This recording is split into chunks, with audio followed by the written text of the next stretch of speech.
everyone, this is Michael English, struggling playwright and host of Struggling to Write. And I am Mikey Mills, also host of Struggling to Write. Today with us we have... Tony. Tony, tell us a little bit about yourself, please. Well, not much to say, but I'm approximately 22 years old, currently attend university for mechanical engineering. And where is that? That is at the Polytechnic of Milan in northern Italy.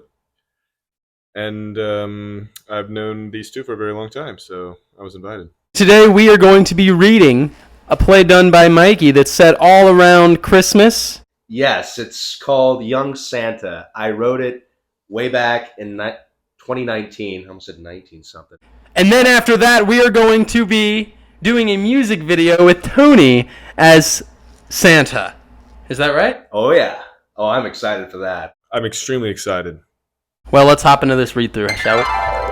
All right, we're all festived up, and we're ready to read Bad Santa. No, Young Santa. Bad Santa's a movie, isn't it? A horrible movie. I've never seen. Horrible. All right, here we go. Young Santa. Wait, where did I put... Oh. Young Santa, Act 1, Scene 1. The North Pole, Santa's Parlor, present day. Keep in mind, I have not read this or even looked at it since 2019, so this could be hot garbage. Awesome. Oh boy. The show opens to a quaint parlor with two chairs with a side table between them, a fireplace, a window, a door, and a Christmas tree in the room. The room itself and furniture features somewhat subtle Christmas colors, red and green, and is decorated with Christmas lights and stockings hanging over the fireplace. The door opens after a few seconds of revealing the scene with present-day Santa entering the room carrying a cup of hot cocoa. He looks around the audience, smiles, and takes a seat. How wonderful for all of you to be here. It's the busiest time of the year right now in the North Pole, but I figured... You're Santa, Tony. Oh. Ho, ho, ho. There we go. I figured that I could take some time to sit back, relax, and have a nice cup of hot cocoa. You're nailing it. I recognize a lot of you, well actually all of you. I hope so much that you in the third row, and you in the corner there, and you front center with that scowl on your face. Please forgive me for the call a couple of Christmases ago.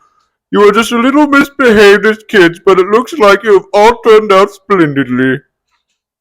I'm standing up now.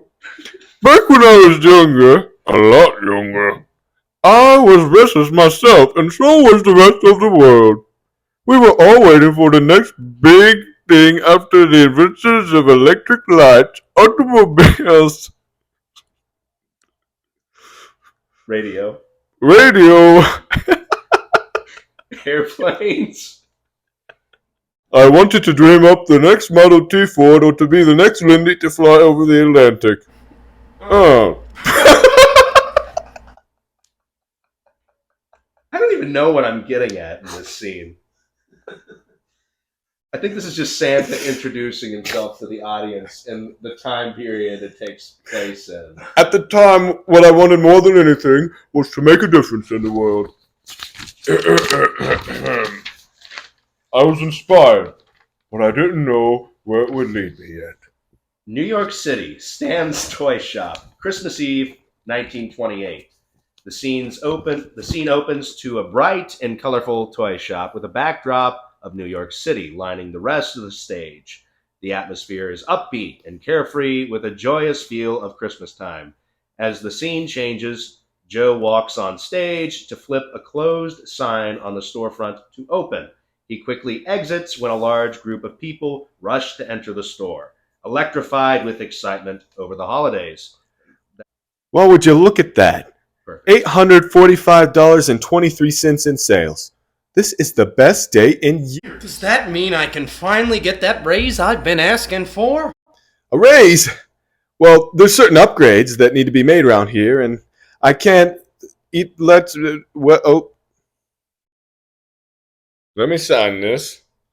Well, I guess I can squeeze in some sort of a... Oh, thanks a million, Stan. I won't let you down. And I was thinking, with all these people coming to the shop, how about maybe giving them a little bit of entertainment? A reason to stay even longer and buy more goods. A little bit of entertainment? I know we're doing well, but this $800 and something has to pay the bills we've ignored for the past couple months. Oh, it wouldn't be much just to put up a little stage in the corner there, put a curtain up and one or two spotlights.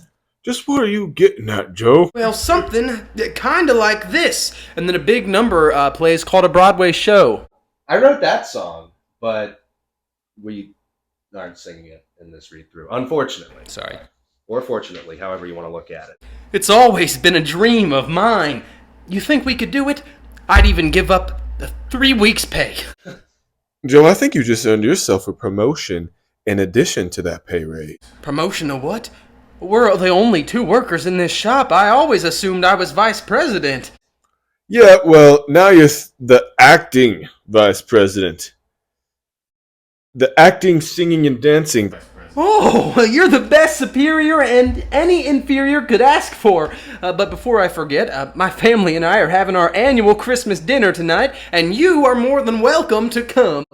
I'd love to go, but I always have my Christmas Eve occupied. Figured, just like every year, but you know that a seat is always open at our table for Stan Claus.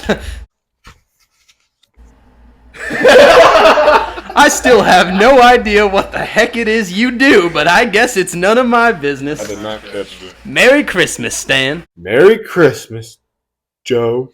Joe exits, and Stan springs into action, locking the door and rushing to the back room. He fetches a burlap sack and brings it to the main counter, opens it, and pulls out a teddy bear. I knew I missed one. He fetches wrapping paper from inside the counter, tape, and starts wrapping the bear. He puts a bow on top and grabs a piece of paper to which he starts writing. To the most restless and wild of children, here's a bear for you to tame. He doesn't bite and enjoys being a friend and a pillow more than anything. From Santa Claus. So he does call himself Santa Claus at this point in the show. I honestly did not remember. He then puts the wrapped bear back into the burlap sack, puts on a heavy red jacket and winter hat, and exits through the back room. Scene 3, St. Nicholas Orphanage, children's bedroom. The scene opens to several children sitting in a half circle around Caroline, who is trying to calm them down as they all clamor in excitement over their coming Christmas presents. What I want this year is a yo-yo so I can flick it at Mary over there.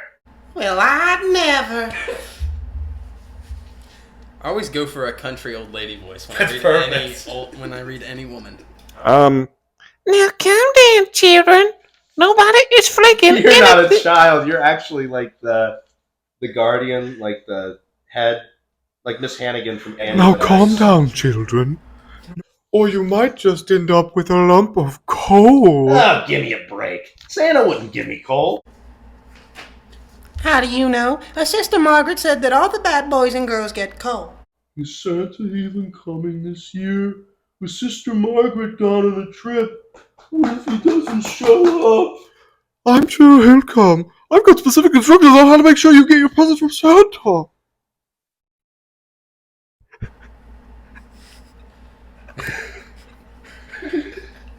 Right down to making sure there's milk and cookies by the fireplace. Do you know why Santa has to come through the chimney? Why doesn't he just use the front door like a gentleman? Probably to make sure he doesn't see you. Charlie, you rat. Enough! It's time for bed. No interrupting, Charlie. And not another word out of you. I'm sure you all want to be up bright and early to open presents. The children all get up and start heading to their beds. They all start to get in except for Charlie, who sits upright with his arms folded. Miss Caroline, could you maybe sing us one of those pretty songs again? One of those songs? Well, let's see. Now, I made a promise to myself I'd see Santa this year. If she hypnotizes us again with that sleepy music, I won't be able to keep my eyes open. Tell you what, Charlie. If you go to sleep, I'll stay up all night and look for Santa Claus myself. Sister Margaret said that we shouldn't try and look for Santa. She said he likes to remain unknown. If all of you can keep a secret, this can be something just between us. All right? You promise you won't just go to bed and say you saw him? I promise. Now lay down and go to sleep. Another song placeholder. At the end of the song, all the children have fallen asleep. Caroline then slowly walks over to the door, turns off the lights, and the scene then transitions to the parlor. Well, What was that, Mikey? so that's kind of sloppy. I don't really like that. You don't like it? It's like the scenes are way too short, and the premise is not really clear, I think. Right. I mean, I remember what it is. It's basically this guy, Stan Claus, who owns a toy shop. The assistant wants to turn it into like a Broadway show Right, shop to promote the store. But yeah, I can see why I stopped on this one. It's kind of stupid. Well, I will say it's better than adding too much, because what I hate to see is so much filler in a script. Like, way too short of scenes. I feel like that's just kind of sloppy.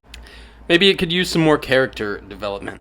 Oh, yeah, for sure. Perhaps, one thing I was confused about, I will say, is the present-day Santa. Yeah, that's like a And then narrator at the beginning of the script saying, So he is Santa before the new Santa becomes the Santa. Or no, what? This is like Santa today. So Santa and young Present Santa, day, because presents. Well, yes For and Christmas. no. Now let me ask you a question personally. I just need to ask this. What in your life inspired you to write this? What emotion were you dealing with Emotion. when you just had to put pen to paper and create something from what was inside? Well, when I put my fingers to my keyboard, I was just wanting to write a Christmas show. Because I think this was when you wrote your Christmas show. Christmas shows are hard. I wanted a show where there could be a kid ensemble, and that's why there's the orphanage. Great for Christmas. And I thought, it could be Santa, who is Stan. Now I remember the premise. Stan went to that orphanage as a kid, and he was an orphan himself. You told me that. That's good. So, See, I like that. If that would have came into it a little bit more, I think all it takes is you're struggling to write. You need to pick the keyboard back up. I need to start from scratch. The songs are actually pretty decent, including the one Tony's going to sing later. We are really celebrating Christmas here late today. I mean, I'm late for everything. I got here an hour after I was supposed to get here. As always. Tony didn't get to celebrate Christmas until, well, he got home. He was in Italy, and he didn't get home until what day? December 24th? How's Christmas in Italy? That's a good question. No idea, because I was actually here for that. So. Oh, well. But he didn't get to experience. I feel like a lot of Christmas and holiday activities Christmas activities come from the first half of December too. You didn't have a lot of time to experience holiday events, holiday activities, did you? Wait, why not? You didn't get home until the 24th. I'll tell you what did happen. I'll tell you a story. Let's hear it. So there I was, walking around, right? Suddenly I see lights in the sky. I wonder, what is this? Haunts me for days. Then I find out it's UFO? a Christmas tree in the center of the city. Or not a UFO. In the end. It was a Christmas tree? Yeah. It was crazy. Thought it was going to be Santa's sleigh. Writing a Christmas show is not the easiest thing. I feel like, first of all, they're overdone, so it's really hard to find one that is unique. I mean, it's such a narrow sort of thing to write about. Like, it has to be North Pole Unless you want to take the religious route, you could do that too. When I wrote my first Christmas show, which, no, not my first, but one of my most recent that you were in, you're actually wearing the costume from it right now. The Christmas Mouse, that was the last show that we did together, which was a train wreck, but also... What do you mean a train wreck? I thought it was great. It was very fun. Tony, if you don't know, we did a show this Christmas that was a traveling show for children, and I wrote it. It was called The Christmas Mouse, and Bethany played a mouse. Luke was an elf, and Mikey was an elf. It was great. Here's a clip of it. Yes! Well, that's it then. Then we teach Molly's Mouse all about giving of gifts, decorating a tree, and the caroling loud for all to hear. Did someone say counting loud for all to hear? I can do that. One, Polly, two, three, four. no, caroling loud for all to hear. Yeah. But first of all, gifts here. All right. Here's a gift for you, my little mouse friend. Gift for me? Of course, Christmas is the season of giving. So if you're able, it's always nice to give a gift to a friend. Oh, I like this Christmas you speak of. I wonder what it could be. It's cheese. I love cheese. It's definitely cheese from my fridge. I actually never did get to see it. Do you like my Brooklyn accent? I loved your Brooklyn accent. Oh, thanks. Now, Tony himself, he used to do theater, and that's something I wanted to talk about on here tonight. Tony has been in multiple plays. He had done our regional theater that we've done plays at for many years. He had done shows there even. He had done high school works. Tony, can you talk about some of the roles and some of the things you've done with theater and why you've quit? Yeah, so to tell you the truth, well, I can't actually say why. So I started theater because I was in the Gifted and Talented program. Mm. And they asked me to be in, production. They knew he was a star. They did. And yeah, I was well known at that point in my school just for being a charismatic person that a lot of people liked. And so I was chosen for theater. And I joined. And, typically when I join something, I don't stop doing it because that would make me a quitter. And so I stayed in it. And then I started to realize the majority of theater kids are the worst kind of people. Well, excuse me. I'm offended. Well, you heard it here first, folks. Tony has beef with the theater kids. Well, I'm sensitive. Oh, we're on their team. And you hurt me. Anyways, moving on. Will you ever get back to theater? Would you try it again? Would you give it another shot? Right now, there's a very small amount of things that I can invest my time in, so I have to choose really wisely. And I don't see theater as one of the top 10 things that could help me become a better person. That hurts my soul because I want nothing more than for Tony to reprise his role as Ted in our very illegal production of Let It Grow, the Story of the Lorax. That is great. I cannot believe. Did you just lift the entire... Who wrote the script? Whoever wrote the movie, because it was the exact movie script. Where did you get Tony was the lead in that. You were... I was the lead. O'Hare? Is that the lead? I was O'Hare. Oh, you were O'Hare? Bro, you do not know Lorax if you think O'Hare's the lead. I've never seen the... I've seen the old one, but I heard the new one is kind of not good. Tony, I have another question for you. We talked a little bit about this earlier, but can you tell me what theater was like in Italy? I know you didn't... It's not your biggest forte, so it's not something you experienced a ton, but you said you saw some advertisements and stuff, and I just want to know how it differs in Italy than it does in the U.S. Okay, well, let me tell you a little bit about that. So, basically, there is a difference, and it's subtle, and it does exist. I have no idea what it is, but when I was doing introduction to the university, all the clubs, there's a theater club, of course. I think they call themselves Theater of Marbles, and they call all of their members Little Marbles, and they host these workshops. When I walked up and talked to the chick, she was so hot, and I was like. I followed their Instagram. I'm like, I'm joining this, and we're going to see what I can do. Attaboy, Tone.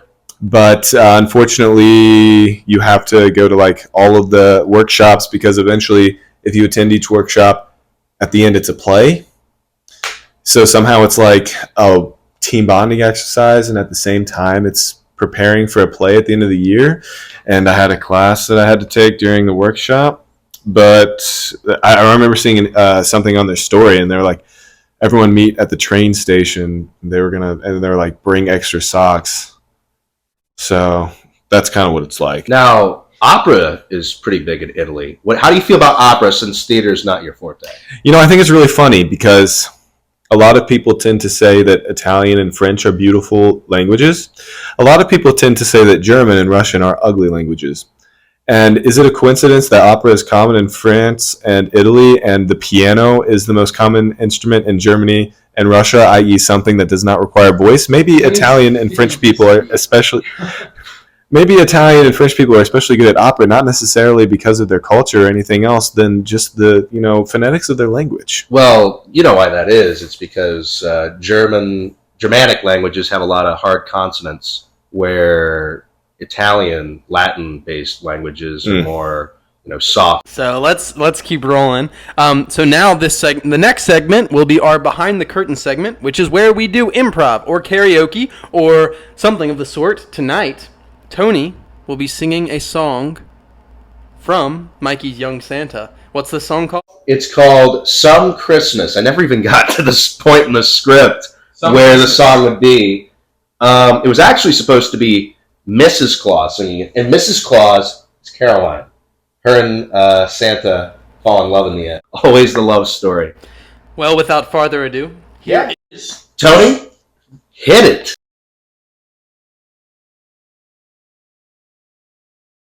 Some Christmas to be all alone. The girl I thought I loved went away.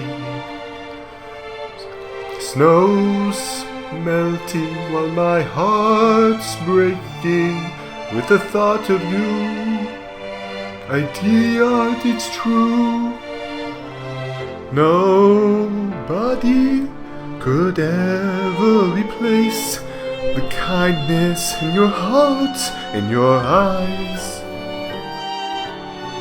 Oh, what fun it is to cry some Christmas for me. I'm praying for you to return and wishing on a star for your love. I know that you're still there, never going to leave my side, although you try. Please, darling, I know that you're blue, but we can make it through, do or die. I could fail, but I must try. Some Christmas for me.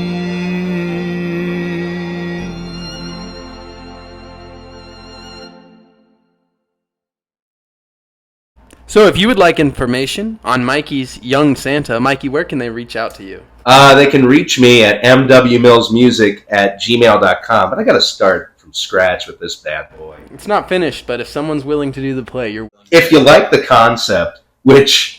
Did I describe it decently? Oh. I don't even think I did. I can't remember. But piece it together, I guess. See what you think the plot is.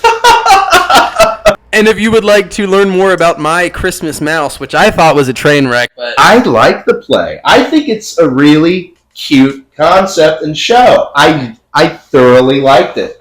And I think... My Christmas Mouse?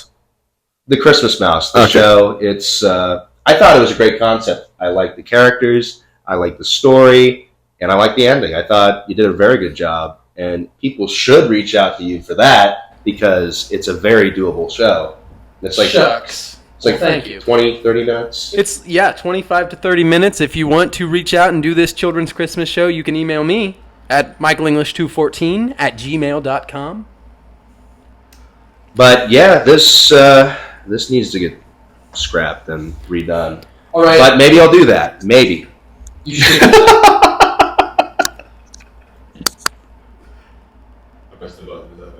That's really bad. Oh no. Are you serious? Yeah. I think we just lost all audio What? for the whole episode. No. Yeah, I think we did. You're joking. No, we lost all audio. How do you know? Because that is blinking, so the audio turns off on there once that one's lit up and that one's blinking. Like, because I pressed the button. Let me see, what does the light look like right now? Oh. No, I'm just kidding. It should be fine. Oh, good. Oh. Today's musical goodbye, we're going to do a barbershop style. Goodbye.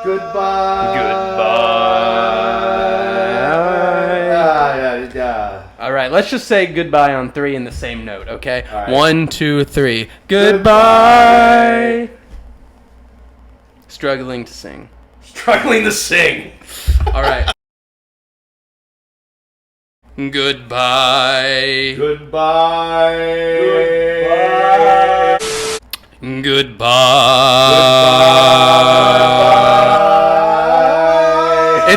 It is quiet out, so let's do it low. Okay. Practice. Okay. I can't sing. Do it. Goodbye. Actually, yours would be goodbye.